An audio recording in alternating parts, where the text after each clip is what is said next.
course this is too skinny to hide my sins, plus I put 2 pieces on, which would look pretty crappy anyway.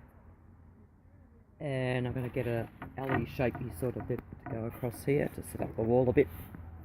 Good ashtray over there. And then I'll get this stuff here or something and put it across the front so it's flush. So when and if I ever find anything to eat, all the crumbs won't get stuck. I can just sweep it onto the ground and drive away. That'll be fabulous! Fabulous! The saga is continuing. I bought a sun loungy thing from the tip shop and I've cut all the wood off it. And I've just been putting these struts on so at night time I can lift that up to there and sit and read and eat chocolate and chips. Don't forget to have all your tools and everything handy. You have so many tools out you can't find anything. Oh, my back! Right, so that's all that. So it goes down here, sits across there. This bit here folds down during the day, so you've got more room, and at night time that'll all be levelled, by the way. That's my table that I can eat off when it's piddling down with rain outside. There's the dogs helping me, thank you very much. And the back area, so that slat just chocks onto here, to there, and then you just, ouch, slam your finger, and that sits down flat. So at night time you put it up like that, and you can have a little long read. Fabulous stuff. And I'm just going to put some little rubber stoppies on there. What you've got to do is make sure nothing rattles, because there's nothing that will rattle you more when you're driving if something is rattling. I've put great big, where are they? Oh, those big hinges in lieu of those little hinges, because as soon as I put a piece of dust on it, it all collapsed into a screaming heap, and so did I. So I shall get some more of those, because you never have 4, do you? So I'll take those little things off, because those screws are about 1/2 mil long. Ridiculous. So what I'm going to do is I'm going to get, because there's nothing underneath here, it's only that, oh, where's my hand? Only about that thick. So I'm going to put a bit of wood, I'm going to bolt them down, so that bit of wood's going to go underneath here, for the bolt to go through to give it a bit more oomph. Because I don't have any oomph left. What a mess. This is just like my house inside. Tally-ho. Just with putting these bits of webbing on, just screw it on with a washer underneath it, just to hold it. I've also doubled it over here. I've nailed it into place, because you can't, unless you're an octopus, you can't build one of these things. So yeah, just nailed it on, and that'll be screwed down with a washer and a screw. Rubber, no. Velcro, yes. Velcro is amazing. Velcro, I think, was invented by a guy over in Ireland, and he went walking out on the shrubs on the moors, and he came back and he had all these things stuck on his pants, which wasn't a woman, and he looked at it and they had little hooks on them, and his fibre on his pants was different. So therefore, the invention of Velcro, and I'm sure he's very happy with his billions and billions of dollars. So that's done there. And I'm just cutting, I was going to put them underneath to make it more stronger, but I'm quite light, so that'll be alright for that. Also, if you are cutting something, just make sure you stick your tongue out, because it makes it much easier. And underneath all this crap, there is a hinged section, which is really easy to pick up because I've got so much crap on it. But that will go there, so I can reach other things underneath there. I've just put a couple of little Velcro dots on there, which I'm just going to screw into the centre of them to hold, but it just makes it easier to get stuff. And whoops, and look at that for measuring. Beautiful, doll. I'll put that on the front to hide things, which I won't tell you, like that thing there. And I made a little wiggly waggly here. So look at that, cool. With these cupboards here, I will be putting a piece of wood down along the edge here just to slot things in. But I'm going to just use a wing nut. So it's just going to be a bit of wood that sits there, and I'll have the wing nut in there. And just, when I want to use something, I'll just, whoops, wing nut it up and then wing nut it back down.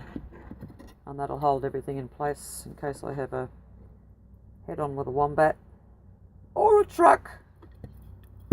Well, not a truck, but yeah. I've just decided to, that's where I can sort of sit up a little bit using this thing. So I've just decided that if I do want to sit up a little bit more, I'll just put another one of those things in just to hold it. Just always keep all your spare screws and things, because you just never know when you might need one. And just make sure that it's not coming through under there, because it is. So I can see. And just, oh, what are those screws doing over there? Where am I? What am I showing? I've got no idea. Oh, there's a couple of screws. Oh, you can't see anyhow. Yeah, so make sure they're not sticking through the bottom, because you just know darn well that when you put your hand under there one day, you're going to rip the shit out of it.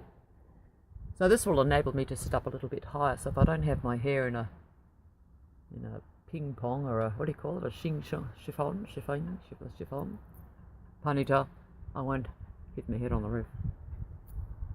When you buy a little set of drill bits and things, because these are very expensive, $2.99, I just cut the bottom off, so then I can slide them in and out, so I know what the freaking hell they are, because that's a wood one apparently. There's some coach screws if you want to build a coach. So that's just a little tidbit. I know you guys are all going, oh duh, who doesn't know that? But you can just disregard that, because this is a girly thing.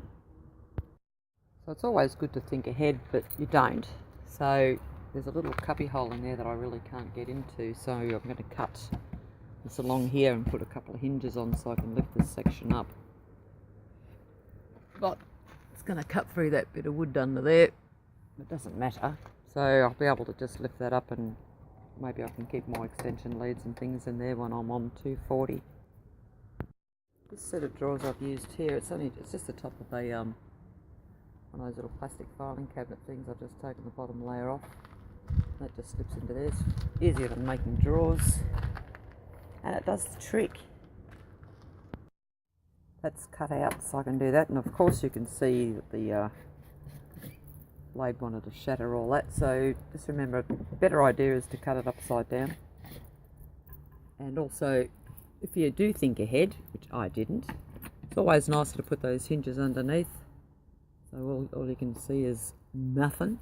So that's going to go in there with a little hinge, and that'll be enable me to lift it up to get into the bits and pieces in there, a lolly stash of chocolates or something. What's that hook doing down there? The original idea was to hook this in via those things there to be able to take the whole kit and caboodle out so I could use the van for other things, but gee, I can't be fagged. If you could see my care face at the moment, you'd be absolutely amazed. That's what I mean by having the hinges up the other way. I'll have to put it up that way because I can't be bothered getting into the bottom of it. If it's in the bottom, that's all you see is that bit there. So if that was upside down, it'd still open up, but you can't do it. So, and also there's nothing to sit on here to hold that bit up. The hinges will hold some of it because I've got a side bit there and front bit, but I'll see what it's like when it's hinged in. Should be alright. Maybe. If not, I'll have to put a bit of wood underneath here to support that. What am I doing? Just screw it underneath. We shall see what we shall see. And because these screws are the smallest things in the whole world, I'm just going to use a nail, and just put a pre-stamp in there just to get that little screw in. So with much swearing and ado, I have now got a little lift up thing with a bit of wood in the middle of it, so I can actually get in there and pull out something that's approximately that size. But at least I can get into there somehow. I can put my hand through there instead of, because I've got big cabinets here and I won't be able to get into that side, so I can lift up that little thing. That's cool. And as you can see, if you don't put your weight onto the top of the drill, you will slip off and swear and make a little divot. So just if you put your nail pins in there, your nail punch, just to do it, and then you can just partially hand screw them in. Make sure you put the weight on the top of the drill bit so you don't thread the top of the screw and end up punching it in with a hammer, like a friend of mine did.